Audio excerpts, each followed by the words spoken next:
me, Mr. DJ. Hey, check this out. We got a great show coming your way.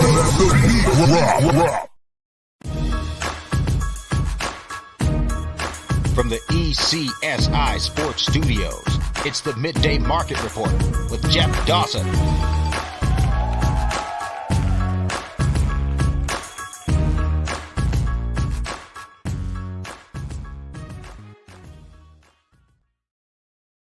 Good afternoon, sports fans from all around the globe. I am your host, Jeff Dawson, East Coast Sports Investors, and this is your Midday Market Report for Tuesday, February 21st, 2023.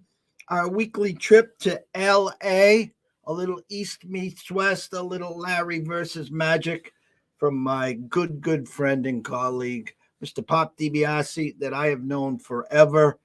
We are two of the true OGs that have been back on. We put the G in gambling Twitter, that's for sure. And then been hanging around these spaces for a long time, and blessed and honored, obviously, to have him back here with us as we reciprocate in the NFL bet exchange for 3 years. And we're going to have to start cracking maybe on some hoops. Like the conference tournaments will be here before you know it.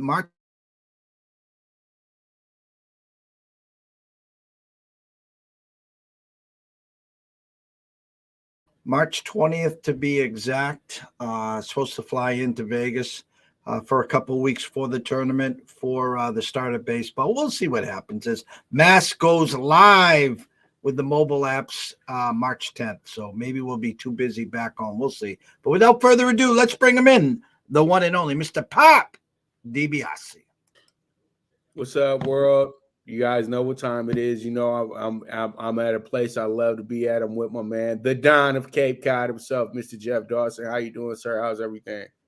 Doing well. As we talked for about 35 minutes backstage. That's why we didn't start at 1. That's what we always do here, it seems. Excited. NBA still on a break.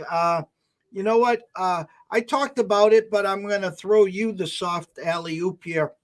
When I was freshman, sophomore in college, we used to get a group of us and we'd all get, we go to the package store or, get ourselves all set up for the dunk contest, Michael Jordan versus Dominique, the 3-point shooting contest. And as the game has evolved, as Michael has moved on, you had the Kobe, the Shaqs. Now it's the LeBron era. And then in comes Mr. McClung for the dunk contest, the 3-point contest. And next thing you know, Tatum's putting up a 55-burger MVP. And, locally, the comparisons to him and Bird. And I can't even – it disgusts me. That's the word I use. You can't – listen, Jason's great. The game's a different game right now. Jason's putting up numbers, great numbers. Just tell me when he puts up a banner. This is supposed to be the year. Giannis now hurt. Maybe that helps them. Maybe the Bucks without Middleton last year, maybe Giannis won't be 100%. I know the market is telling me the Celtics aren't just winning the East, but a good chance to win the whole thing. But talk about NBA All-Star Weekend. Talk about your thoughts, what you saw, what you didn't see, or did you watch? You know what? I did not watch anything that happened Saturday night, and I'm kind of sad because that's the second year in a row that I skipped Saturday night because, Saturday night used to be damn near bigger than the game. It was bigger than the game. But the thing is, though, Saturday night just ain't what it used to be. You got 4 guys in the dunk contest that literally nobody really ever heard of. You know what I mean? Matt McClung is a mixtape legend, ball his life, all that good stuff. It was a big time recruiting with him when he went to Georgetown. So there was a story behind that. He was kind of a guy that everybody was rooting for to win that thing, and he went ahead and he did. So that kind of saved the weekend. That was the highlight of the weekend. But the way they oversold it, I felt like there was a lot of little underlying race, a little bit of an underlying racist tone to that. You know what I mean? Like, well, we got the white guy and white man can jump, right? Woo woo. But it's like he's not the first of his kind. It's like Brent Berry did the same exact damn thing like 30 years ago, like not even about 25 years ago. So, and I watched that night too. And literally they ended the dunk contest right after that for 5 years. Okay. So that's why I tell you guys that The dunk contest is very, very on the edge of not being around anymore again. And see what happened is everybody have an uproar. We want to do it this way. We want to do it that way. Blase, blase, blase. You know what I mean? The 3-point competition is never going to lose its luster because they always figure out to get the names in the 3-point contest, the top names. There, they had Dame Lillard win it this year. They had all guys that are keyed up 3-point shooters. I know that Julius Randle had no business being a part of it, but they keep putting these guys in there because they keep putting their name in the drawing. And since they have a name, they'll put them in here. But they got to play this thing smart, in my opinion. You got to put the best 3-point shooters in the 3-point competition, not just names. And it's always going to be one that's fun because it's shooting. You know, shooting is always something it keeps us all amazed because if you can hit 12 in a row, wow. You know what I mean? You doing a 360 dunk. It's a lot of dunks. We've already seen it before. So that's why the dunk competition is starting to stale out a little bit. The drills competition, I think, is just passing time, to be honest with you. And then when you get down to the exact game of it, I felt like this one right here could be the one that ends the All-Star game because there's no reason for them to have team captains, and there's no reason for them to pick players like it's like we're on the playground. Let's get back to the East and West, and let's see who the best players in the world truly are. The All-Star game used to be important to these guys because it used to show who the best player was, period, point blank, on the floor in the NBA. Every year, the best player, whoever won the MVP most times, was literally the best guy pound for pound in the NBA, not by what the writers vote, not by what the fans see, but by what the players, who the players really respect the most. And when you can kill the top group of players in the NBA on one set night, that's absolutely incredible. But now everybody plays it up as, okay, you get yours, I get mine, you get yours, I get mine. You guys, they literally, I used to say, the great ones want to show out or go home.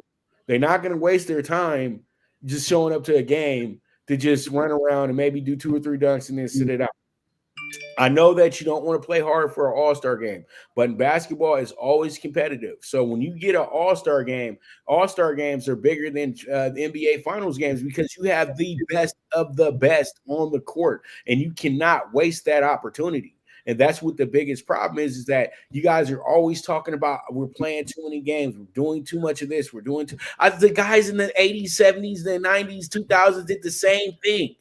The same exact thing, and they didn't get as babied as much as you do. So what's the problem? Like literally, like you guys, do you want to club a little bit more, or do you want to party a little bit more? Because they did all that too, and then they could play the basketball game. But this is a quick solution to how you can fix everything. Go back to how you used to have it before. East and West game. You make sure that it's balanced on both sides. You got centers, forwards, everything. You know what I mean? And you got to put the game back on regular television. You can't have the game on cable anymore. You have to put the game back on NBC or CBS or ABC so everybody can be a part of it. And you need to start the game no later than 3 o'clock in the afternoon. Starting the game at 5:30, 6 o'clock is way too late. Jeff, that 6 o'clock for me on the West Coast on a Sunday is too late to watch an all-star game, in my opinion. That's just way too late. So just picture you 9 p.m. on the East Coast. You've already ate a great dinner. You've already pretty much had your whole day. So now you really are at a 50-50 point to where am I going to watch the game or go to sleep? Because tomorrow is Monday, and Monday is the start of the week. Monday is literally the most important day to make sure you get off on the right foot. So you have to put things back into the perspective where it made money. It hasn't been making money with the TNT route, and we love TNT, but TNT is overdoing it themselves, and they know that as well too. They know that their thing was Saturday night. That was their big broadcast, their big production. NBA Saturday night. Make sure you get that part right. Then we send it over to NBC. They got Sunday. They'll take care of Sunday. But we're done with this. We love Kenny. We love Charles. We love Ernie. We love Shaq. But it's just too much. those guys. I can't have you guys 3 days in a row. And then, no offense to Candace Parker and Reggie Miller, but they're kind of like the snobby talk. You know what I mean? Like snobbish basketball people. And I truly do feel like Candace Parker should be doing more to support the WNBA than always running to NBA activity. There's other guys that can actually fill that role. She does a good job, you know what I mean? But I feel like there's others that can fill that role. But I know that they want to have the whole Cheryl Miller aspect and all that good stuff because, you know, they had Cheryl for a long time as well, too. But Cheryl's a little bit different to me. Cheryl was a little bit more into, you know, blending in and having good criticism. Sometimes I feel like we get into a power trip with Candace Parker, and I feel like she's almost like I should be able to play with these guys too. And it's like, come on, baby, you know that you know we all play real nice with you because she's real cute. But the thing is, though, at the end of the day, you'll get crushed. You know what I mean? I feel like they do a little bit too much, you know, like idolizing with her, and it's almost like you're not even the best WNBA player to ever play. So like, let's not just report. You don't always have to make it about you being a woman and reporting on a man's game. Doris Burke does the shit every week. So what makes you so special? You feel what I'm saying? And so, you know, I know that's not going to be the greatest take and everything like that, but I'm just saying what a lot of people are thinking at the end of the day. You know what I mean? And that's what's wrong with a lot of us media folks is that we always sit here. We try to be so PC, but at the end of the day, we all got a final day on earth, and ain't nobody gonna be able to cancel me in life. What do you mean cancel? What do you mean? If I wake up every morning, you haven't canceled anything. So that's my whole thing. Is that I feel like it's a cancel culture event now. Like you got to watch what you say. You got to let certain people be a part of it, or we're just not gonna let you do what you want to do. And this is why I just like baseball so much more than any of these sports going on right now, because baseball is just staying baseball. They don't need to evolve into what you want them to be because baseball is fine the way it is. And basketball was fine the way it was. The NFL, that needed a little bit of tweaking. We do know that because let's keep it real. The NFL was a way more exciting product than it was 30 years ago. You had options on a Sunday. You didn't have to necessarily sit there and watch the game. You didn't have Red Zone. You didn't have DirecTV. So you would be lucky, and especially in your situation, if you're a big Patriots fan, we know that they weren't showing the Patriots in 1990 when they were 1-15. That wasn't even a thought. You know what I mean? You would get the same damn teams every Sunday, literally. Cowboys, 49ers, Raiders, Giants, Bears. This is why they got big ass fan bases because it used to be the same damn teams they show every week. Now you got variety in the NFL. You got that was the only one that needed to be tweaked. The other two, you didn't need to touch it. Boxing, yeah, you need a little bit of help too. Horse racing, we know it's the end of days because it's animals involved in that, and it's just such a corrupt business. It's at the point now where it's like it's almost silly. When you look at how many your top guys are just in lawsuits and suspended, you know what I mean? It's just damn near just, it's like, when we gonna end this? You know what I mean? So, you know, that's my whole thing. All-Star Weekend was another absolute dud because they just don't care as much as they used to, in my opinion. And you can't blame Utah. Utah was a great host. You know what I mean? It's just that the game doesn't have the interest because you got guys in there that aren't really all-stars. Let's start right there, Jeff, is that you really don't have guys that are all-stars like that yet, in my opinion. You know what I mean? Anthony Edwards, great player. Doesn't get enough attention, though, Minnesota. You don't really know who the hell he is. You know what I mean? If you get to watch him play, because ESPN it was random that night and the Lakers were playing him. I don't know. You know what I mean? But guys are saying, "Oh, I wish guys would play every night. I wish guys would do this, that, and the third." And I feel like that's good little cute talk. But at the end of the day, your league is not designed to do that anymore. You're not designed to play 82 games in a season anymore. They want you to take time off because they want to figure out ways to not pay you too. We're not thinking about these parts, Jeff. The incentives and things of that nature. Teams are not slick. They know what's up. And they know at the end of the day, if they don't want to give you that extra 200,000, they'll figure out any which way to keep you out that game because you don't control the coach. That's the one thing that players really don't understand. Before it used to be a coach player situation where it was coach player, and we'll make the decision. Now you got people who are management, people who cutting checks, they make the final decision. And that's how it works. And a lot of people just have to deal with it.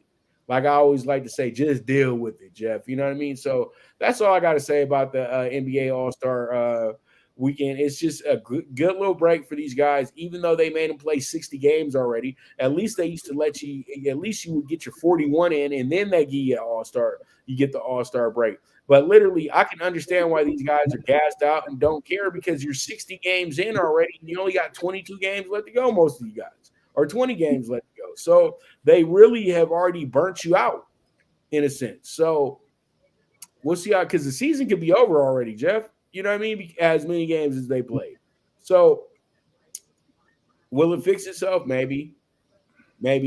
But we got to see. NBA got a lot of people who are interested in getting back in broadcasting the NBA because now they look at the NBA and the NBA needs to have it to where like college basketball and college football have it. You need to be on multiple networks. You being just on ESPN, you're not giving yourself the full bag. Just being on TNT and ESPN and sometimes ABC. I'm telling you right now, the NBA gets back on NBC, things will get fixed very quickly because NBC knows how to present a sporting event. That's the whole thing. I feel like ESPN is another one that just got way too much going on. And so when they present this event, they got to present so many other side things to the event that make the event not watchable. You know what I mean? You're making too many people who are not stars the star of a game. I could care less about who's the broadcaster, who the pregame people are. Literally that stuff used to be like just passing time before we start the game. They put too much emphasis on these people now, and their opinions are not good. You know what I mean? So that's my 2 cents on that. And I know it really went more like 25 to 50 cents, but I'm done. Now it's funny because the NBA All-Star Weekend. I go back and I hate to even bring this guy's name up, but Kyrie, who was hurt going into it when he was a Celtic, made sure he was there because they had him in one of the hallways, talking to KD about his next move, and it's more of a recruiting time for these guys. What are you doing in the off season? Where are you moving to? Where would you like to play? Giannis gets hurt. It's almost like a glorified Pro Bowl, I want to say. And again, for the locals here, Tatum has a big game, and here he is going up against, Jaylen Brown on the other side. And as you said, it should be East versus West. It should be done a lot different ways. But I hate to say it this way, the inmates run the asylum, and they're going to do what they want when they want. And they're just bigger than the game. I always say this. The NBA game today is all about sneaker deals, music deals, movie deals, 2K ratings, and their brand. And it's not about putting up number 18 in the banner in the rafters here at the Garden. And it's just, it's a shame that it's gotten to that. But the millennials love it. They love their prop bets. They love everything that they can do with it. And it's going to be here to stay for a while. And, with that, I'll segue to this is the NBA trade deadline is long gone. Now there's a whole new wave. It's called the buyout deals. And players are moving now. Hey, someone bought your contract. Now they're getting bought out, and something close to home for you. And I think you're probably smiling, like saying, hey, Westbrook, split AD and LeBron. Now you go to the Clippers, and there's Kawhi, there's Paul, and there's Russell in the middle who needs the ball just as much as these guys. Right. But with Russ and with the Clippers, it's a different animal. LeBron is, believe it or not, but LeBron is a control freak. They're not going to ever say that. You know what I mean? But LeBron, you got to stop acting like you're everybody's dad. You know what I mean? Especially, I'm not going to get that further into it. You know what I mean? Because, usually people who don't, we won't go there. We won't go there. But We know that LeBron James is not the brightest person. Regardless of how smart they say he is, he's not a smart person. Okay, because smart people don't keep tearing down teams. You know what I mean? It all started with splitting up a championship team as is. That 2020 group was good. AD got hurt. We could have ran it all the way back 3-4 years in a row, and that team would have been a playoff team that would have been capable of being in the NBA Finals. Winning the finals, I don't know. But I'm not going to put it on Russ because Russ was the one that always showed he wanted to win every night. You know what I mean? There was nights where LeBron just tucked it in 4 minutes left to go in the game, and we got an opportunity to get back in the game. All that stuff, not playing defense, all that stuff. LeBron gets excused for so much, and then everything was getting laid on Russell Westbrook. Well, Russell Westbrook can't do everybody's job for them. You know what I mean? And if you're not, and so when you're showing effort, sometimes you're going to make a lot of mistakes. And I think that's exactly what Russ was doing. And I just think that they were never a good fit to begin with anyway. LeBron and Russell Westbrook together, I just never thought that was gonna work, period, point blank, because they have too much of the same mentality when it comes to who's going to be holding the ball, who's going to be leading the team. But I will know one thing, though, the way that Russ was able to get the feed the big man was so critical and so key to keeping us afloat in the situation to even think about the playoffs. Because without Russell Westbrook being with us this season, we would have been worse than the Spurs and the Rockets, because we had our rosters. We had the worst roster in the NBA throughout the first 6 weeks of the season. After you get out of LeBron, Westbrook, and AD, we had the worst roster. Let's just keep it real, because Schroeder and Tommy were out. Walker's decent. He was doing his thing, but literally outside of those four guys, we didn't have anything really. We didn't really have much. We were rolling with the guy that had just worked at DoorDash. So, like, literally, the Lakers might have the best story of any team in the NBA on how they stayed afloat. You start the season off 2-10. Literally, that's a death sentence in today's NBA, especially in the Western Conference. They figured out a way to win 5 in a row simply right after that. Then they figured out a way to be right there in the mix of being 500. Now they're at the point now where they're only 3.5 games out from actually having a solidified playoff spot. So Russell Westbrook is a lot of that is thanks to Russ, because Russ was the guy not taking nights off. LeBron and AD took a bunch of nights off throughout the first half of the season. But let's get down to him and the Clippers and why I feel like this is the biggest move of the year, Jeff, because when you put him on the Clippers, it's a selfless bunch. That roster is deep. He doesn't have to overextend himself. He has to do exactly what Billy Beane said to David Justice in Moneyball. I just need you to be the guy I just need you to be Russell Westbrook. I don't need you to be Russell Westbrook from 10 years ago. I need you to be Russell Westbrook right now. You know what I mean? I need that guy. And I think that if you come in here and you just help the leadership of the team, I know that it's going to be a better fit, because you can deal with a Kawhi. Kawhi is a guy that's a straight shooter. He'll talk to you face to face. PG-13 has a good relationship with Russ already. So that works out, because he didn't get ran out of OKC by Russ. OKC looked up and said, we can't afford to pay Russell Westbrook and still have Paul George on the team. That's what happened, is that they overpaid Russ, and they said, well, Russ, we're going to pay you, but we're not going to be able to give you any help. How about, so you love us, right? You love us, right? So love us some more and just deal with it. And he dealt with it. So it was fine. You know what I mean? But when you really look at it at the end of the day, this is stacked. Nick Batum, Norm Powell, you got Morris, you got Terrence Mann, you got Zubac. This is a damn good team. And when you look at this roster, nobody has a better roster in the NBA right now. And I was like, the only way they can lose the opportunity of even making the finals is if they F it up like the Clippers like to. Because the Clippers is good at doing that. The Clippers right now are just playing themselves for the first time ever. Like, literally, you always had a flaw on the Clippers. You always had something to say, okay, this can be a reason why they lose tonight. But adding Russ was just everything for them. And then they still got John Wall as well, too. So it really works out at the end of the day for this team to be in position to win a championship. But it's funny, they still don't have the big share of the news in LA. Now it's more like, okay, well, the Lakers have sent their headache to the Clippers. He wasn't a headache with the Lakers. The Lakers organization is a headache on their own. He was just a part of a chaotic mess. At the end of the day, you have an owner who's more worried about her wedding.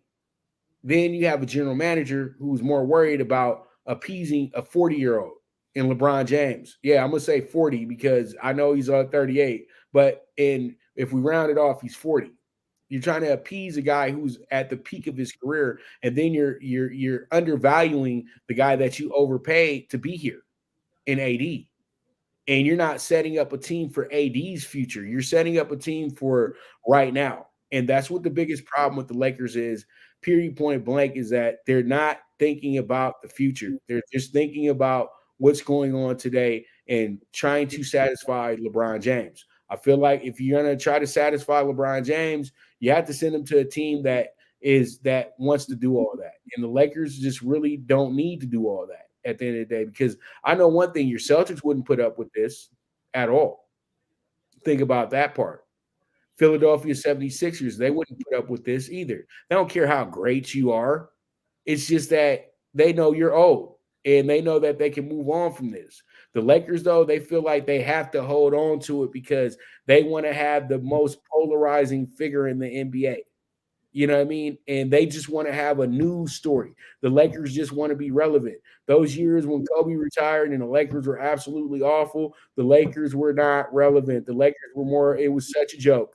It was literally like, oh, here, the Lakers are here. They used to be good. Here they come talking about their championships again, their old ass championships. You know what I mean? And, that right there was like the norm. And then you bring in LeBron, the Lakers become the most hated on the universe again. But then you start seeing that LeBron is literally exposed the chaos, which is the front office of the Los Angeles Lakers since Jerry Buss died. So, literally, did he come to help the Lakers or did he come to hinder the Lakers? And that's my biggest thing with LeBron. I really feel like he's made our franchise very weak, moving forward. And, only thing you can do is you have to rid yourself of LeBron. He did the same thing to Cleveland and he did the same thing to Miami as well, too, believe it or not. But luckily, Miami had Pat Riley in charge, and they had guys like D Wade, and they had a good owner and Mickey Arson who realized that, we live in Miami, we like luxurious things, but we can move on from these luxurious things as well, too. You know what I mean? Because this man don't run my team. You know what I mean? You don't own my team. And I feel like the Lakers have just let him walk in here and even have more power than Magic and Kobe. And I feel like you can't do that with somebody that's not homegrown with us. Magic and Kobe were drafted by the Lakers. It's different. LeBron is a renegade, and that's why LeBron is never going to be loved like Jordan, loved like Magic, loved like Bird, because he's a renegade. Renegade like Wilt Chamberlain, Moses Malone. Yeah, you guys are great, but you guys never were. It was always about you. It's not really about the team. And so, I know this sounds crazy, but really look at it at the end of the day. It's always been about him, because if it wasn't always about him, he'd have never left Cleveland. Think about that. Think about that. I'm going to change gears. I'll leave it onto the hardwood as we're getting closer to the conference championship week, getting closer to March Madness. In my eyes, the best two teams, pound for pound, I think, are Houston and UCLA. And we said some stuff back and forth last week. I think it was on Facebook. I can't wrap my head around the defending champs, Kansas Jayhawks. And it was funny because last week they absolutely mauled the Oklahoma Sooners. And then on Saturday, they're down 18 at one point. They're down 13 at half to a real good Baylor team, a team that was rounding into form. And then they outscored them by 29 in the second half. And then last night was just the cherry on top. I said they were 2-0 on the revenge tour. And the overnight number was Kansas -1. And then the morning number was TCU -2, who had beaten Kansas at Kansas by 20 or 22. And that was like the wake up call for Kansas. We released TCU money line -128. It closed at -170. It closed at, and TCU, it was grab ass to start. No one scored the first 4 minutes. TCU took a 25-21 lead, and then Kansas took the lead into the half. I think they're up 4 at half. And I'm looking at this, and I'm like, I'm on the wrong side here. And TCU misses 8 free throws. They missed a few late threes. Kansas wins the game. 3-0 on the revenge tour. You talked about Kansas. So I want you to talk a little NCAA hoops, talk about UCLA, and why can't I jump on this Kansas team? Well, Kansas to me is probably the best thing you could say can go back to back for the first time in like 20 years because we haven't had anybody since Florida do it.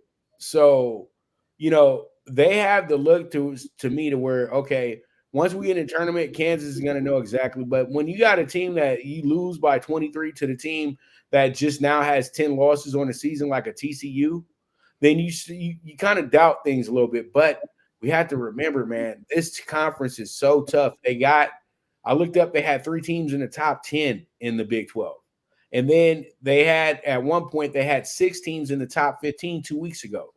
And TCU has lost their last 6 out of 8. So that's why, they're kind of falling by the wayside, but they're still at one point they were the hottest team in the conference. And I think that with all the way with them having such a tough conference schedule that a letdown in the tournament can be is more obvious than it is, something that you say, oh, it won't happen.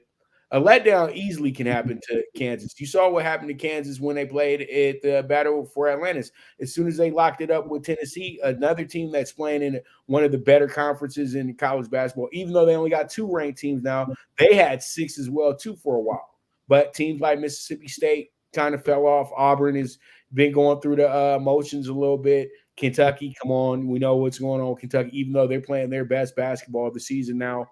Big upset over Tennessee. But I look at it and I say to myself, okay, Kansas is a team, though, that you can't trust. They may not even make it to the second weekend because they just have to have one game where it just doesn't go well. They already lost 3 games in a row this year. Houston and UCLA have not dealt with that at all. Houston loses 1, they come back, beat you by 30, and they win 6 more. Houston lost to the team that was just the number 1 team in the nation. And then Temple is played like a 1985 defensive set type of game that had Houston kind of rattled. It was a Sunday of all days, too. We all know them boys be over there partying on Saturday nights as well, too. They was thinking, it's just Temple, and Temple beats them by 1 point. Now, when I look at these 2 teams, UCLA and Houston, they just play the best defense. And in college basketball today, when you play the best defense, you're pretty much unbeatable. Baylor showed all of us that a few years ago. Just lock it up. If you lock it up, you beat them by 40. You don't have to worry about how many shots you make. As long as you won and done their asses, you're good. You're good. And UCLA and Houston are masters at that. But they're masters at it because they have true upperclassmen. They don't have a guy who's just 20 years old and he's been at the school for since he was a freshman. They got guys that have been through the fire, that have been through the wars, that played in big-time tournament games, and they know exactly how to get their underclassmen prepared for these games. And I noticed that both their coaches do not run to a freshman to come bail them out. Neither one of them do.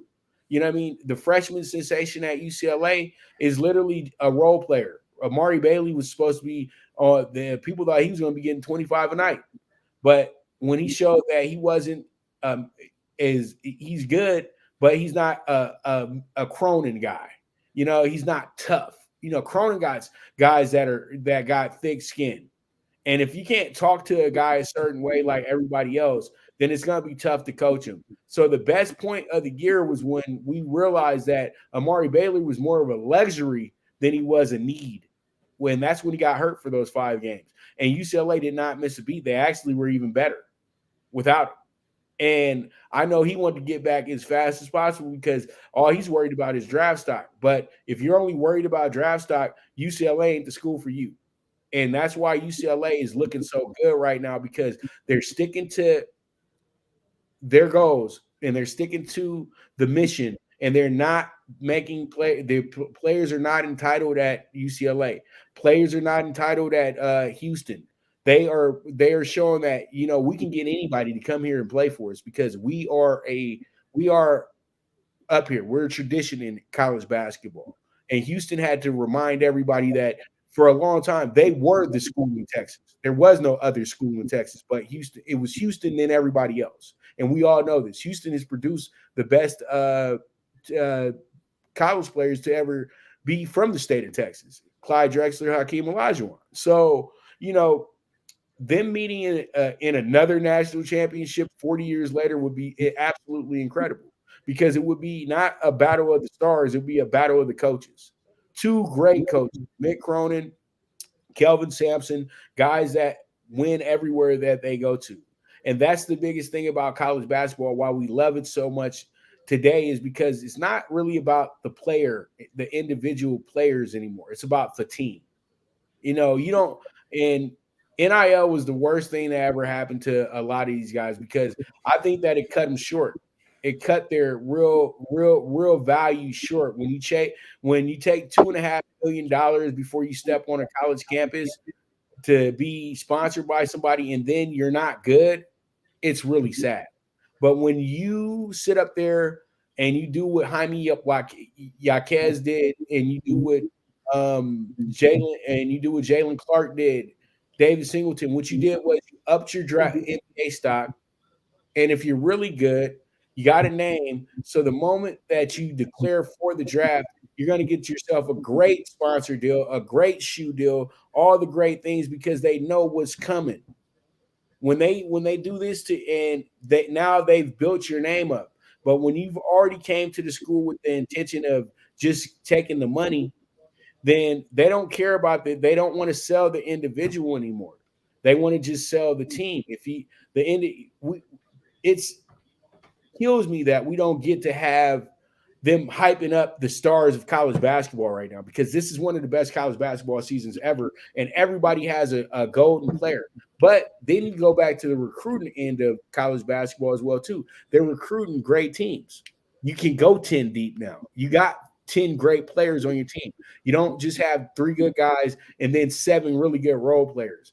Everybody can step it up and be the man on any night. So the balance is there as well too. That's why college basketball is just so beautiful to watch right now. It's because it's not about the individuals anymore. But you would love for them to hype guys up. I would love the Glenn Robinson going at Grant Hill today in the Sweet 16.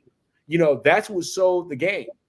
And I feel like the G League and the NBA and everything that you were talking about prior ruined that idea, because they let's not put too much on him, because the guy might not be that good. Let's not do that. You know what I mean? Let's make sure he's the finished product before we even think about doing any type of investment in what this kid is doing. It's no more LeBron's coming out of high school where you're already being hyped up as a junior. They can't do it anymore because they figured out high school guys are nowhere near the level of even a Division III guy. Because the game is so evolved in the game, and you have to be really good now to be a star in basketball. You have to be really good. Everybody can hit a jumper. Everybody can dunk. Everybody can play some defense. But you have to be really, really, really, really special. And I think that, these 2 teams are really special because they play team ball. And it's that simple. But then you still got the Dukes of the world, North Carolinas of the world, but North Carolina has probably got their bubble bursted last week against NC State. I think that they literally had to win every game now for the rest of the year to even think about making the tournament. They're NIT for sure, but this has not been a good year for the ACC in general. You know what I mean? You got Virginia who's still there, but come on, when you got Clemson and Virginia Tech as your top teams, yeah, we're having a pretty off year. You know what I mean? And I would say this: even my Pac-12 is having a really down year. It's only Arizona and UCLA, and that's why UCLA is not getting the love that they should be getting. UCLA should be the number one team in the nation. Jeff, we know this. Come on, let's keep it real because it's just their turn. Houston is 3 times now. Purdue, 3 times, right? Number one team in the nation. Purdue has never looked like the number one team in the nation to me, but they are a really good team, though, because you're not even the best team in the Big Ten. Big Ten, another conference that's having a down year. Michigan State, awful. Michigan, awful. Ohio State, forget about it. The usual suspects aren't good. When Northwestern is ranked, we got a problem in the Big Ten. You know what I mean? We got a serious, and Rutgers, come on, Rutgers is even out there looking like Rutgers is looking good this year. They look like a Sweet 16 team, to be honest with you, Jeff. But Hero's a team that stands out to me, though, and we need to talk about them a little bit more. Alabama has the length. They have a great coach in Oates, and they've dominated the SEC. SEC's tough. SEC's just as tough as the Big 12. And they were undefeated until last week. And they got great wins in the conference as well, too. You know what I mean? It wasn't like they were getting, they just were taking advantage of bad teams. They got good wins in good spots on the road. And the biggest reason why they are able to kind of run away with this thing is Kentucky got off to a slow start. Kentucky got 5 losses in SEC play this year. But crazy thing about it is Texas A&M is number 2. They're the number 2 team in the SEC right now. They've won 12 conference games this year. So that just goes to show you that it's really not about the Blue Bloods this year. It's really not about rankings. It's about how you playing at this moment and how you going to be playing once we get to March. And I think that Kentucky's a team right now that is getting dangerous in a sense. You know what I mean? It's just everybody else can't start talking about it. That's the biggest thing with them. You know what I mean? But I would say Alabama is a team that we need to talk a little bit more about because Alabama is going to be right there. And I think Alabama is a Final Four team at the end of the day. But I know why you got that. I know why you smiling because your UConn Huskies absolutely blasted them when they played. And I know, and they blasted them in a tournament situation too. It ain't like, hey, when you play these non-conference tournaments, on neutral courts, that's a preview to a tournament game, and it shows you how these matchups work. And I'm going to tell you this: if I'm not trying to butter up UConn at all, but UConn is probably playing in the grittiest conference of them all, and they are actually going through the grinder that you need to go through before you get to the tournament. They're so tough that they're going to make it hard on any team they play in the tournament. They could pull off the same job they pulled off twice in a row, coming through the back door. But I don't see Kemba Walker, and I don't see I don't see Nas. So I don't see that point guard, but I see the makings of something like that. But that senior leader has to arrive, though, in my opinion, and it has to be the point guard. Alabama, I'll talk Alabama. Alabama, we like to say the easy way out is you live and die by the 3. Listen, if they're cooking on all cylinders, there's not a team in the country that can stay within 10 points of them. If they're clicking on all cylinders, we know the tournament, how long it is, the weekends that it takes. The fact that you're playing Friday, Sunday, or Thursday, Saturday, and that second game, you only have a day to prepare. That's what made Coach Huggins and those West Virginia teams so tough. Hey, if you had a week to prepare for them, God bless you, okay? But if you caught them on the second day, you wasn't beating them. I don't care how good you were. So this Alabama team, when they're hitting the 3, forget about it. When they're going coast to coast, when they're playing transition, forget about it. But UConn caught him on the right spot. You talk about the grittiness. You talk about the Big East. And a Providence team, a coach that a gritty. They just find a way. They just dig deep. The Creighton team is rounded in form. I'll tell you right now, February 21st, Tuesday, 2:19 p.m. You can mark it down. UConn's winning the Big East tournament in Madison Square Garden. They're winning that tournament.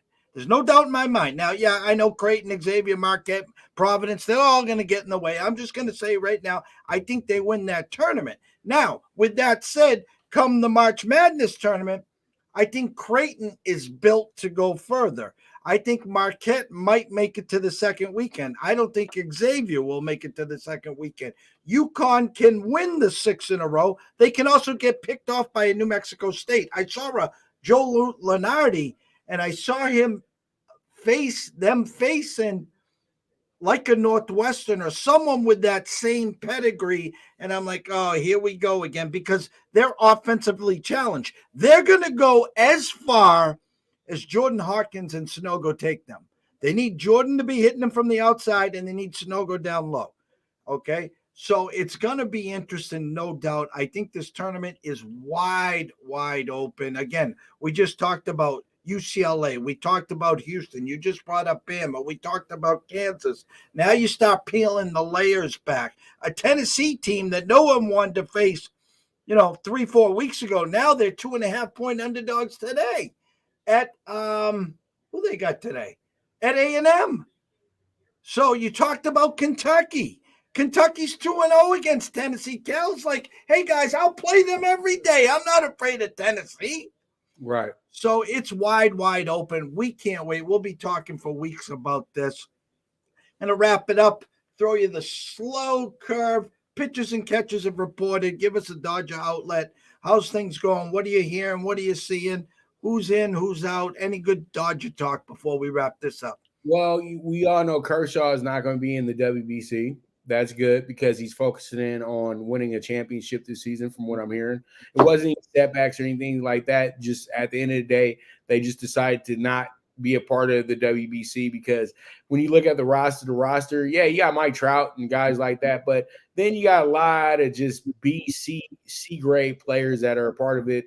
And, you don't want to waste too much time, focusing in on that because America already won this thing. So, Clay's going to be back to, tutor the young arms and things like that over in Glendale. And also Outman is somebody that they are looking at to take over the center field position because the Dodgers are still in need of a center fielder after losing Cody Bellinger because Cody Bellinger was a great bat.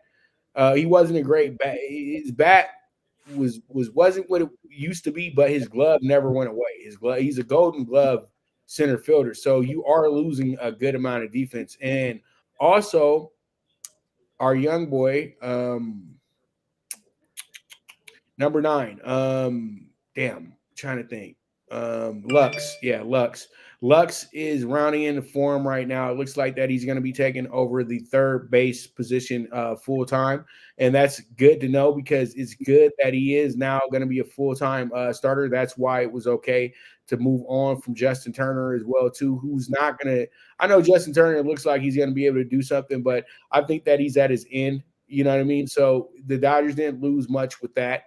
I'm going to be talking Red Sox today as well, too, on my show because we're doing 30 teams in 30 days. I was talking about the Orioles yesterday, and the Orioles present to me a team that you can say you can put a little fun bet in to make the playoffs this year. I think that they have probably one of the better hitting units in baseball. And if you look at their first 5 up, that's a killer's row right there, man. You got your leadoff man hit 19 home runs last season, and then you got 56 home runs in total coming from your 4 and 5 slots as well too with Castle and with Castle and with I can't think of the name right now, but their first baseman and one of their outfielders just absolutely tremendous. And Austin Hayes is batting 8th, and he hit 18 home runs last year. So that's a team to look out for. Even though they didn't get anybody to hit 100 RBIs last year, they got everything that it takes to be a sneaky team. But the Dodgers, on the other hand, though, the Dodgers is good. The Dodgers is just business as usual. You know how it goes, Jeff. And they're bringing up some kids. and they're just trying to figure it out. But most likely, they're only adding about 4 or 5 new faces to the opening day roster, in my opinion. And we already know who these guys are because they were there with us last year. So the Dodgers, they're just taking their time, just hoping that nobody gets hurt. And that's all I'm hearing right now is that, it's just a few days away from opening things up, but the Dodgers are taking it one day at a time. And I just wanted to bring up the Orioles because we previewed them yesterday on my show, and I felt like, this is a team that needs to be talked about as well too. And they don't have a great pitching staff, but they don't have a bad pitching staff. They're very middling, and I think they could be good enough for this team right here to get to the playoffs, to win, say, maybe 85, 86 games. I got them going over the 76 win total, though, the threshold that they have. Yeah, the Red Sox again. Bogarts left. That's number one. Evaldi over to Texas. We're again relying on Chris Sale, which we know his over win total is 6.5. Okay, so our pitching staff again. Walker left and went to San Diego as well, who was our leading win getter last year. We have a lot of holes. We added Kenley Jansen. We almost have like a Dodger team here. We got Verdugo, we got Jansen, we got Kike Hernandez. I'm like, we're the Dodger East over here. And so, again, not a lot of high hopes for my Red Sox. And for me, sucks because I'm a diehard Sox fan. I hope and pray that we get off to a good start. I think we're projected to be behind the Yankees by like 22 games this year. Mm-hmm. I mean, it's murderer's row with the Yankees, with the Jays, the Rays, and a better, Oriole team with Grayson Rodriguez, who would probably be one of the better pitchers in the East this year, one of the better catchers with Roshman.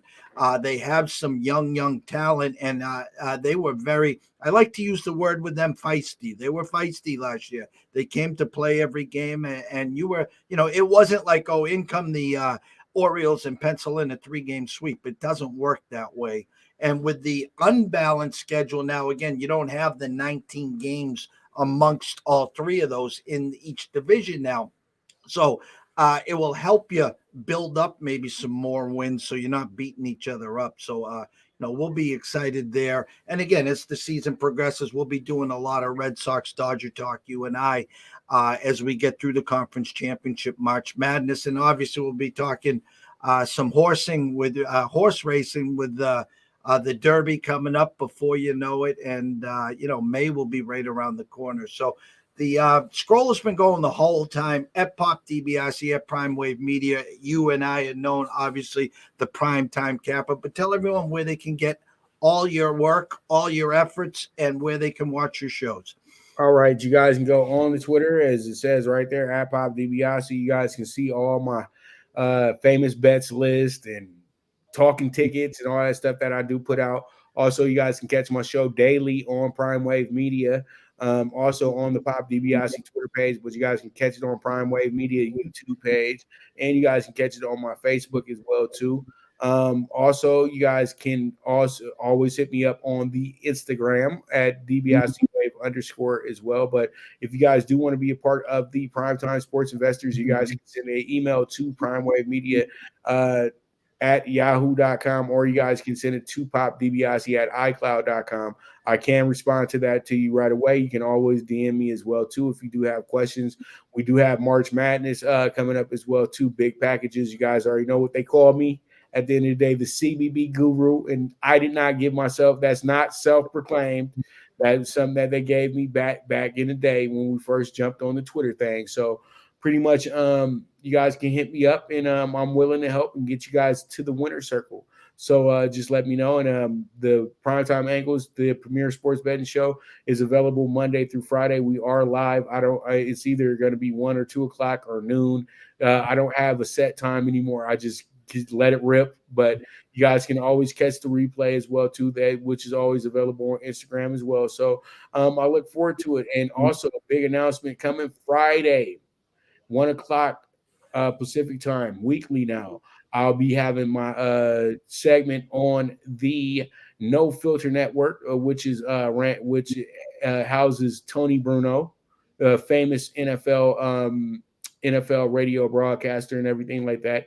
Very, very, and if everybody remembers him from his golden voice on Madden, he was the news guy on Madden years ago, about 15 years ago, but he's a legend because of that. And then also the great Eric Burns, who played for the Oakland A's and the Arizona Diamondbacks, also worked with Fox as well too.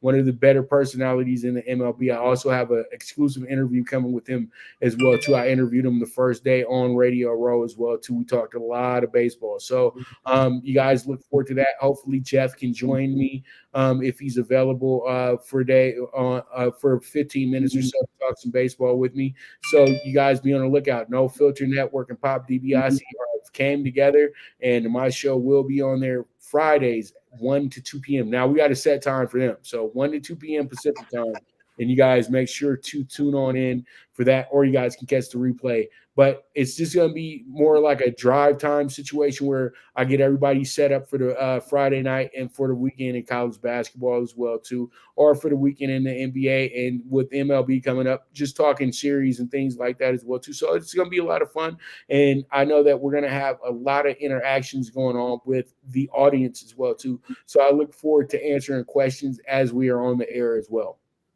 Well, I'll be ready. I send the invitation. I'll clear the desk. I can always find time. We used to do our shows on Friday when we were the only ones on the air talking about those small schools called Manhattan, Iona, Ryder, and the Ivy League. We were the guys back then talking them. And then weekend coming up with the big slates, and then baseball, whatever you need, Pops. I'm always here for you, my brother.